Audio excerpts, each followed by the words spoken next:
ឥឡូវនេះខ្ញុំប្រកបអ្នកនរគ្នាបង្កើត admin PI ថ្មីហើយយក star setup ណាបាទដាក់ឈ្មោះរបស់យើងមកចុចលើ star ហើយចុច setup មកចេញបែបហ្នឹងឈ្មោះយើងមកឈ្មោះឲ្យដូចនឹងអត្តសញ្ញាណប័ណ្ណណាបាទឈ្មោះធ្វើមើលដូចទីផលបាទថ្ងៃខែឆ្នាំកំណើតដាក់ឲ្យត្រូវមកបាទ81ខែចុចចឹងយូរខែ3បាទម្ដងទៀត81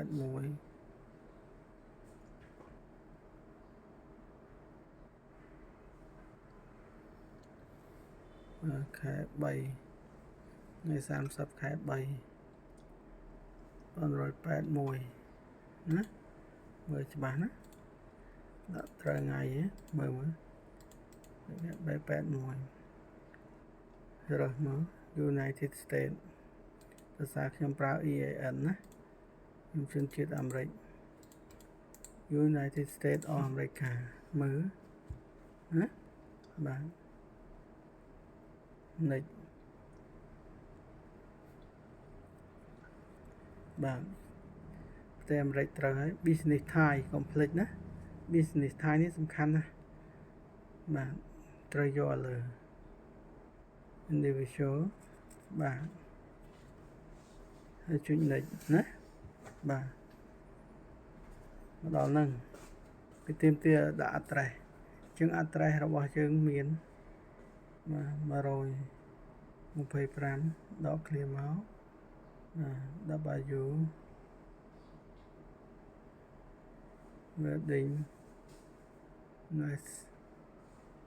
load បាទខ្ញុំធ្លាប់វាយវា load មកឲ្យស្រេច CT បាទ A U K បាទ Province Montana បាទ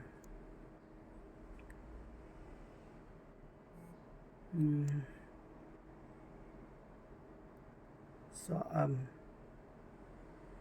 បាទ Montana zip code បាទ599 17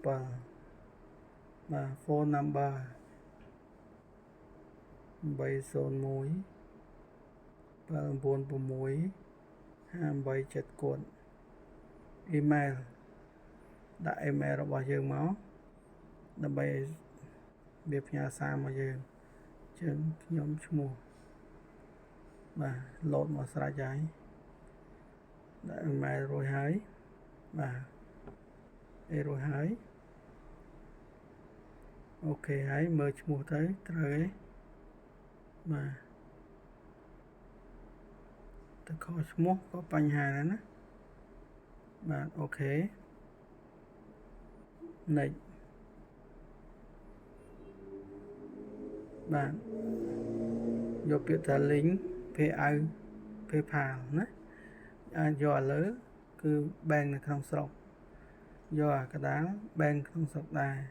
យកក្រោមក៏ bank ក្នុងស្រុកដែរតែយើង link PayPal មក PayPal ហើយរួចចុចពាក្យ link PayPal method ចុចលើវាបាទហើយយើងរងចាំធ្វើការ confirm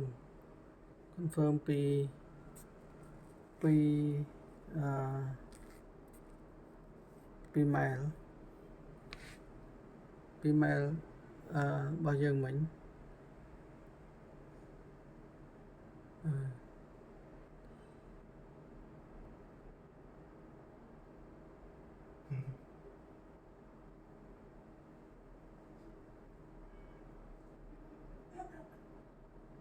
mail PayPal ដោយសារតែ PayPal ខ្ញុំចាក់សោ to SA អញ្ចឹងតួអ្នកដឹងលេខកូដក៏ពិបាកនឹងយកដែរខ្ញុំសុំលាក់លេខកូដតិចសិនណាបាទដល់ពេលវាយលេខកូដរួចហើយវាចាប់ដើមវិលទៅមុខទៀតអញ្ចឹងសូមរងចាំបន្តិចទៅថិចអានឹងមួយមក ព្រោះយើងប្រើ VPN វាឲ្យថេចហើយបាទចូលហើយអញ្ចឹងយើងត្រូវការ confirm ពី mail ពី PayPal បាទមានលេខកូដ6ខ្ទង់ហ្នឹងបានអាចចូលបានបាទអូខេចូលហើយចូលមកដល់ហ្នឹងហើយសូមរងចាំបន្តិចណាចូលមកដល់ហ្នឹងចាំបន្តិចមកបាទមកដល់កន្លែងនេះគឺវាចេញពាក្យថា eta info នេះយើងមានតួនាទីសម្រាប់ row admin មកកាន់ page ហ្នឹងណាជាម្ចាស់ page កាន់ page ហ្នឹងអញ្ចឹងចូលពាក្យ eta info មកបាទអញ្ចឹងយើងទៅ row admin ហ្នឹងបាទដល់នេះគេឲ្យយើងវាយemail ឬក៏ password របស់ Facebook របស់ admin ទៅកាន់ page ហ្នឹងណាអញ្ចឹងយើងតម្លាក់ចុះសិនយើងទៅរកឈ្មោះរបស់គាត់ខ្ញុំសូមលាក់សិនព្រោះអីខ្ញុំអត់ឲ្យបង្ហាញ user account មកខ្ញុំបាទបន្ទាប់ពីវាឲ្យយើងវាយ admin តំណាងឲ្យនៅ admin PI មកហើយគឺវាវាយយើងវាយ user ហើយឬក៏ email និង password មកវាចេញឈ្មោះមកណាអញ្ចឹងយើងចុច continue មកបាទចុច continue មក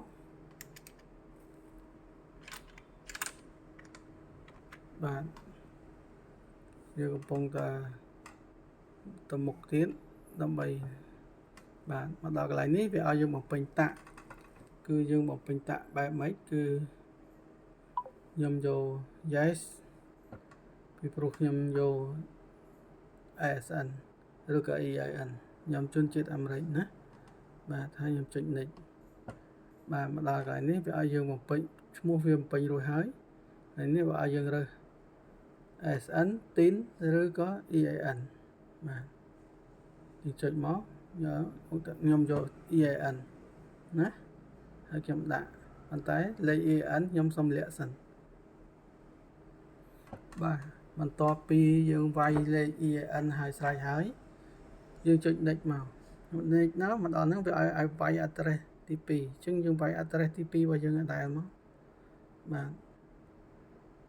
address ទី2ដែលយើងមកពេញហើយដើម្បីកុំឲ្យវាសួរវានឹងសួរទៀតនៅពេលមកដល់ហ្នឹងអញ្ចឹងយើងពេញហើយប្រហែល address ទី2ហើយចាំចុច next ដល់នេះគឺវាឲ្យយើងចុះហត្ថលេខាគឺយើងអត់មានសញ្ញាកើតយើងវាយឈ្មោះរបស់យើងមកបាទវាយឈ្មោះរបស់យើងមកវាយត្រូវហើយគឺអូខេហើយ next មកបាទអញ្ចឹងសូមរងចាំបន្តិចទៅបាទធម្មតា page វា update វាចេញអញ្ចឹងហើយអញ្ចឹងវាឲ្យយើងដាក់ tick មួយមកបានហើយ address ទី2វាគាត់ឲ្យយើង confirm ឯងបាទ confirm តែប៉ុណ្្នឹងឯងហើយចុច next មកបាទ W9 មានន័យថាតំណាងឲ្យជនជាតិអាមេរិកហើយបាទតបមកយើង confirm មកចុច submit មកបាទ submit form មកបាទចេញពណ៌បៃតងត្រួយចេកខាងលើនេះហើយវាថា your tax information is complete នេះគឺអូខេហើយចុចដានមកបាទសម្រងចាំបន្តិចទៅវានឹងត្រឡប់មកភាពដើមវិញតើវា load verify ឬមួយយ៉ាងម៉េចពេលហ្នឹងយើងនឹងដឹងបាទហើយដានហើយអញ្ចឹងយើងចុចដានមកបាទ start នៅដែលយើង refresh មួយមកបាទបាទយើងត្រឡប់មកវិញមកគឺបាត់ហើយណា star គឺបាត់ហើយនេះយើងចូលមើល PI របស់យើងមកអូខេ PI យើងគឺស្អាតហើយបាទ PI យើងស្អាតហើយអត់បញ្ហាទេអូខេហើយបាទអញ្ចឹងយើងចង់ដឹងថា PI យើងស្អាតឬអត់ចុចលើហ្នឹងមកបាទនេះជា PI របស់យើង W9 បាទស្អាតចេះហើយបាទឈ្មោះរបស់យើងអីត្រឹមត្រូវរបស់យើងហើយស្អីឋាន mail អីត្រឹមត្រូវហើយ បាទណាអូខេការ set up គឺប៉ុណ្ណឹងបាទជោគជ័យហើយ